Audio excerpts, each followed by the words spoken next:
Hello everybody, मैं सपना गुप्ता आज आपका वेलकम करती हूँ अपने चैनल लीगल सोल में। तो मुझे उम्मीद है कि इससे पहले जो मैंने अपनी 2 वीडियोस बनाई थी इसके ऊपर वो आपने देखी होगी। आज हम मौलिक अधिकारों को लेकर के एक वीडियो लेकर आए हैं जिसमें मैं पूरा मौलिक अधिकार यानी फंडामेंटल राइट्स के बारे में एक ब्रीफ इंट्रोडक्शन दूँगी। फंडामेंटल राइट्स के बारे में हम जानेंगे कि कितने फंडामेंटल राइट्स होते हैं और उसके बाद हम fundamental right one fundamental right को लेकर के एक चैनल बनाएंगे और उसके डिटेल में हम उसको पढ़ेंगे। तो सबसे पहले मैं आपको बताती हूँ कि फंडामेंटल राइट्स जो हमारे आर्टिकल 12 से लेके 35 तक हमारे संविधान के भाग 3 में दिए गए हैं। यहाँ आपको हिंदी में सब कुछ समझने को मिलेगा, तो उम्मीद है आप अच्छे से पढ़ेंगे और समझेंगे और साथ साथ अपने नोट्स भी बनाते जाएंगे। आपको एक ब्रीफ अच्छे नोट्स तैयार मिलेंगे आपको, जो आप इसी चैनल पर ले सकते हैं मुझसे। तो अब हम आर्टिकल बता रहे थे कि 12 से लेकर टोटल 35 तक टोटल जो फंडामेंटल राइट्स हैं वो हमारे हैं आर्टिकल 12 टू लेकर 35 तक। अब हम जो मेन आर्टिकल्स की बात करेंगे, देखो आर्टिकल 12 जो है वो राज्य के बारे में बताता है, स्टेट के बारे में कि स्टेट के अंदर क्या क्या आता है। जो आर्टिकल 13 होता है उसके 4 क्लोज होता है, 13(1), 13(2), 13(3) एंड 13(4). 13(1) में हमारा जो कॉन्स्टिट्यूशन से पहले जो भी हमें अधिकार, जो भी हमारे राइट्स हैं, अगर वो जो भी कानून बनाए हैं अगर वो हमारे फंडामेंटल राइट्स के विरोध में बनाए गए हैं तो हमारी न्यायपालिका को, हमारे जुडिशरी को ये अधिकार है कि वो उन जो हमारे कानून हैं उनको रद्द कर सकती है, क्योंकि वो फंडामेंटल राइट्स के विरोध में है। ऐसे ही हमारा जो 13B होता है, 13B हमारा जो भी मतलब ये उम्मीद करते हैं कि संसद ऐसा कोई कानून नहीं बनाएगी जो फंडामेंटल राइट्स के विरोध में होगा। तो इस प्रकार से अभी 12 और 13 को डिटेल में हम और पढ़ेंगे बाद में, बट हम बेसिक अभी फंडामेंटल राइट्स क्या कौन कौन से हैं उसके बारे में हम जान रहे हैं इस वीडियो के अंदर। तो अब हम स्टार्ट करते हैं। हमारे आर्टिकल 14 से लेकर अनुच्छेद 14 से 18 तक जो हमारे पास फंडामेंटल राइट्स है वो है समानता का अधिकार। तो समानता के अधिकार में हम आर्टिकल 14 की बात करें तो आर्टिकल 14 कहता है, 2 बातें कहता है आर्टिकल 14। एक तो कहता है कानून के समक्ष समानता होनी चाहिए और दूसरा कानून के समान संरक्षण होना चाहिए। कानून के समक्ष समानता में अभी हम 2-3 एस्पेक्ट हैं जिनको हम पढ़ेंगे कि कानून के सामने सब समान होंगे। जैसे पहले क्या होता था, राजा, जैसे हम पहले देखते थे ऑस्टिन कहते थे कि राजा, इंग्लैंड में होता था कि राजा ही सर्वश्रेष्ठ है, राजा ही सबसे ऊपर है, परंतु अब ऐसा नहीं है। आर्टिकल 14 कहता है कि सबसे ऊपर विधि है, कानून है, कानून से ऊपर कुछ भी नहीं है। तो चाहे वो देश में गरीब हो, अमीर हो, किसी भी जाति, धर्म, वर्ग, लिंग, वर्ण से संबंधित हो, किसी भी वर्ग का हो, किसी के साथ कोई भेदभाव नहीं किया जाएगा और कानून के सामने सभी समान होंगे। दूसरी बात वो कह रहा है आर्टिकल 14 कानून के समक्ष संरक्षण की बात कर रहा है, समान संरक्षण की बात कर रहा है। मतलब कह रहा है कि एक जैसे लोगों के साथ एक सा व्यवहार किया जाए। जैसे फॉर एग्जाम्पल अगर हम आज हम अपने देश में क्या देखते हैं कि अगर दंड देने की भी बात आती है तो हम आईपीसी में पढ़ रहे हैं। जैसे अभी आप आईपीसी पढ़ रहे होंगे तो आप देख रहे होंगे कि हमारा आर्टिकल 82 और 83 क्या कहता है कि 7 से लेकर 12 साल तक का जो बच्चा होता है, 0 से 7 साल का बच्चा टोली इन कैपेक्स में आता है, यानी कि वो मर्डर कर ही नहीं सकता है क्योंकि वो दुराश्रय नहीं बना सकता है। ऐसे ही जो 7 से 12 साल तक का बच्चा है वो भी अपराध नहीं कर सकता है। डोली कैपेक्स यानी कि उसकी परिपक्वता देखेंगे, उसकी मेच्योरिटी देखेंगे कि वो क्राइम कर सकता है, उसको कितनी जानकारी है, वो दुराश्रय बना पा रहा है नहीं, तो उसके ज्ञान पर निर्भर करता है कि वो क्राइम कर सकता है नहीं कर सकता। तो यानी कि एक बच्चे को और एक बड़े को समान सजा तो दी नहीं जा सकती है। जितनी बड़े को सजा दी गई है उतनी इस बच्चे को तो नहीं दी जा सकती। यहाँ पर बच्चों को बचाव भी मिलता है। तो कहने का मतलब है कि समान लोगों के साथ समान व्यवहार किया जाए। तो जैसे जुवेनाइल जे हमारे यहाँ जुवेनाइल जस्टिस बोर्ड बना हुआ है, तो उसके अकॉर्डिंग जो है, जो अपने 18 साल तक के बच्चा उनका जो विचरण होता है वो अलग तरीके से किया जाता है। तो इस प्रकार से समान लोगों के साथ समान व्यवहार किया जा सके। इसका हम एक उदाहरण ये भी देख सकते हैं कि जैसे हमारे देश में टैक्स लिया जाता है, तो टैक्स जो होता है एक स्लैब बनती है टैक्स की कि 10 लाख जो कमाते हैं उनको अलग टाइप से टैक्स देना पड़ता है। उसके बाद जो करोड़ में कमाते हैं उनके लिए अलग तरह से टैक्स होता है। तो यानी कि समान लोगों के साथ समान व्यवहार किया जाता है, असमान लोगों के साथ असमान व्यवहार किया जाता है। ये बात हमारा जो अनुच्छेद 14 कहता है। अनुच्छेद 15 कहता है कि किसी भी प्रकार से किसी के साथ भी भेदभाव नहीं किया जाएगा। जाति, धर्म, लिंग, वर्ण, किसी भी आधार पर किसी के साथ भेदभाव नहीं किया जाएगा। वहीं आर्टिकल 16 क्या कहता है कि रोजगार और अवसरों में सबको समानता दी जाएगी। यानी कि जो भी रोजगार और अवसरों में, हालांकि इन सभी में कुछ ना कुछ अपवाद हैं जो साथ साथ हम पढ़ते जाएंगे बाद में। तो रोजगार और अवसरों में सबको समानता दी जाएगी। यहाँ पर हम मतलब इसमें अपवाद इतना ही है कि जैसे SC STs के लिए, इसमें SC ST और OBCs के लिए जो है रिजर्व सीटें रखी जाती है, क्योंकि उनको भी वो हमारा जो आर्टिकल 15(3) है वही कहता है कि सब कि जो है जो निम्न मतलब उनको जो वर्ग जो हमारे समाज में नीचे गए हुए वर्ग उनको भी ऊपर उठाया जाए। 15(3) के माध्यम से राज्य ऐसा कानून बना सकता है जो कि SC, ST और वुमेन्स और बच्चों के लिए हित में हो, मतलब उन इस प्रकार का व्यवहार किया जा सकता है, इस प्रकार का भेदभाव भी नहीं कहेंगे, राज्य उन लोगों को ऊपर उठाने के लिए ऐसा आरक्षण वगैरह रिजर्वेशन उन लोगों को देते हैं। तो इसीलिए रोजगार के अवसरों में समानता होगी, पर अपवाद यही है कि उनके लिए SC, ST, OBC और बच्चों और महिलाओं के लिए जो है कानून बना सकते हैं। उसके अलावा आर्टिकल 17 हमारा कहता है छुआछूत का अंत करने की बात करता है, और आर्टिकल 18 उपाधियों की समाप्ति की बात करता है। जैसे पहले उपाधियां दी जाती थी स्वतंत्रता से पहले, अब वो उपाधियों की समाप्ति की बात करते हैं आर्टिकल 18 में। तो ये हमारा 14 से 18 हमने अभी पढ़ा समानता का अधिकार। अब हम सेकंड नंबर पे आते हैं, जो दूसरे प्रकार के हमारे अधिकार हैं वो 19 to 22 हमारे मौलिक अधिकार हैं, जो है स्वतंत्रता का अधिकार। अब हम आर्टिकल 19 की अगर बात करें तो आर्टिकल 19 हमें 6 प्रकार के अधिकारों की, स्वतंत्रता के अधिकारों की बात करता है, जिसमें पहले है भाषण अभिव्यक्ति की स्वतंत्रता, यानी कि किसी भी व्यक्ति को भाषण अभिव्यक्ति की स्वतंत्रता है। परंतु देखो, जो भी हमें अधिकार, मौलिक अधिकार दिए उनके साथ कर्तव्य भी जुड़े हुए हैं कि हमें अपने अधिकारों का प्रयोग उतना ही करना चाहिए कि किसी और के अधिकार हम ना छीन रहे हों। तो भाषण अभिव्यक्ति की स्वतंत्रता तो हमें दी गई है, पर मतलब ये सबसे कमजोर अधिकार भी कहा गया है साथ में, क्योंकि भाषण अभिव्यक्ति ऐसी नहीं होनी चाहिए कि हम किसी की मानहानि कर दें, डिफेमेशन कर दें, वो सब चीजें नहीं होनी चाहिए। तो हमने देखा कि 19(1) बोलते हैं इसको, 19(1) क्लॉज 1 सब क्लॉज 1 में बोलने का अधिकार, यानी कि भाषण अभिव्यक्ति की स्वतंत्रता। दूसरा है शांतिपूर्ण रूप से सभा सम्मेलन करने की स्वतंत्रता। यहाँ पे भी जो वर्ड स्पेसिफिकली मेंशन किया गया है वो शांतिपूर्ण तरीके से है, शांतिपूर्ण तरीके से हम सभा और सम्मेलन कर सकते हैं। तो वही 19(1) क्लॉज 1 सब क्लॉज 3 कहता है कि सभा या संघ बनाने का अधिकार देता है। कहता है कि आप अपनी मर्जी से वहाँ पे शांतिपूर्ण सभा बना सकते हो, तो यहाँ पे संघ बना सकते हो आप, right to make a union बनाने का अधिकार है इसमें। उसके बाद 4th क्लॉज सब क्लॉज 4 कहता है कि घूमने फिरने की स्वतंत्रता, यानी कि व्यक्ति को यह मौलिक अधिकार है कि वो कहीं भी अपनी मर्जी से घूम फिर सकता है। नंबर 5 इसका है कहीं भी रहने बसने की स्वतंत्रता, यानी कि व्यक्ति की मर्जी है, वो अपने पूरे देश के अंदर कहीं भी रह सकता है, बस सकता है। नेक्स्ट लास्ट है हमारा 6th, ये कहता है किसी भी प्रकार का व्यापार व्यवसाय करने की स्वतंत्रता। यहाँ पर हर व्यक्ति को अधिकार है, वो किसी भी प्रकार का व्यवसाय चुन सकता है, कोई भी प्रकार का व्यवसाय कर सकता है। तो यहाँ पर हमारा 19 में एक क्लॉज है जो हटाया गया था एक संशोधन के द्वारा, वो था संपत्ति को रखने का अधिकार, उसको यहाँ पर हटाया गया था। तो यहाँ पे आर्टिकल 19 में हमने बात की 6 अधिकारों की। अब आर्टिकल जो 20 है वो कहता है अपराधों की दोष सिद्धि के संबंध में स्वतंत्रता देता है। देखो, हमारे देश में एक आम इंसान, यानी कि हम कहते हैं नागरिक या विदेशी, दोनों को कुछ अधिकार हैं जो केवल नागरिकों को दिए गए हैं, पर कुछ अधिकार दोनों को दिए गए हैं। तो उनके अलावा जो अपराधी लोग हैं उनके लिए भी मौलिक अधिकार कुछ दिए गए हैं। वो कौन से अधिकार हैं वो हम बात करते हैं। अपराधों की दोष सिद्धि के संबंध में जो स्वतंत्रता है वो कहता है कि 3 तरह की स्वतंत्रता की बात कर रहे हैं हम।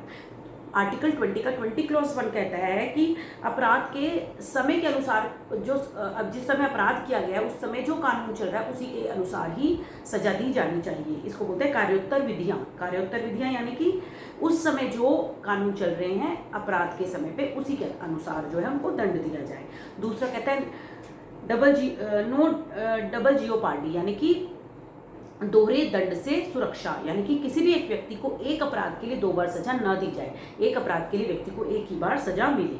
तो इसके लिए अभी हम कुछ केसेस भी बाद में देखेंगे आगे की वीडियो में। आप कहेंगे आपका अच्छा रिस्पांस आएगा तो इसके लिए डिटेल्ड वीडियो बनाएंगे जिसमें बहुत सारे केसेस के साथ इनको हम सॉल्व करेंगे। तीसरा है खुद के लिए गवाही देने के लिए मजबूर नहीं किया जाएगा किसी को। जैसे एक फेमस केस भी था इसमें, नंदिनी सतपथी और PL दानी का एक केस था, जिसके अंतर्गत उस महिला ने मना कर दिया था कि मैं खुद के लिए गवाही नहीं दूंगी। तो किसी भी व्यक्ति को, ये हमारा मौलिक अधिकार है, किसी भी व्यक्ति को खुद के विरोध में गवाही देने के लिए मजबूर नहीं किया जाएगा। तो ये हमारा आर्टिकल 20 है, अपराधों की दोष सिद्धि के संबंध में स्वतंत्रता। आर्टिकल 21 एक बहुत ही विशाल, मतलब एक बहुत ही बड़ा हमारा आर्टिकल है 21, जिसकी जो परिसीमा है वो बढ़ती चली जा रही है। वो किसकी वजह से? हमारे कोर्ट की वजह से। आर्टिकल 21 कहता है जीवन जीने की स्वतंत्रता। अब जीवन जीने की स्वतंत्रता कैसी?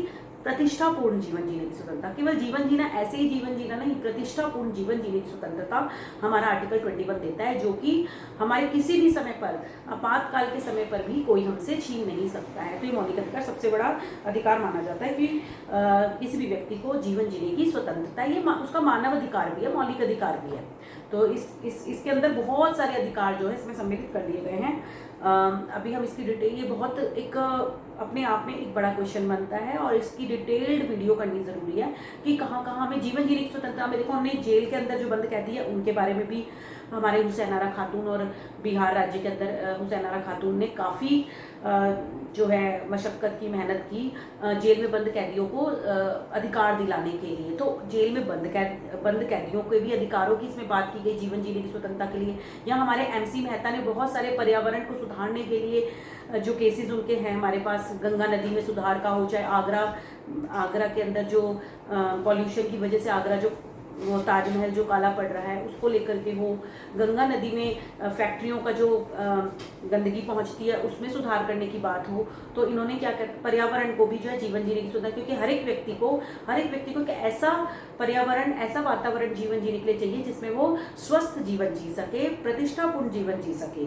तो इस प्रकार से व्यक्तिगत जीवन स्वतंत्रता में हमारा पर्यावरण का भी आ गया। तीसरा हमारे को शिक्षा का अधिकार, जैसे मोहिनी जैन कर्नाटक राज्य का मामला था, जिसमें जिसके बाद ही भारतीय संविधान में आर्टिकल 21A जोड़ा गया। इसी 21 के साथ 21A जोड़ा गया 1986 में, 86वें संशोधन के द्वारा 2002 में जोड़ा गया, जिसमें अब हमारे जो है 6 से 14 साल तक के बच्चों को निःशुल्क और अनिवार्य शिक्षा प्रदान की गई।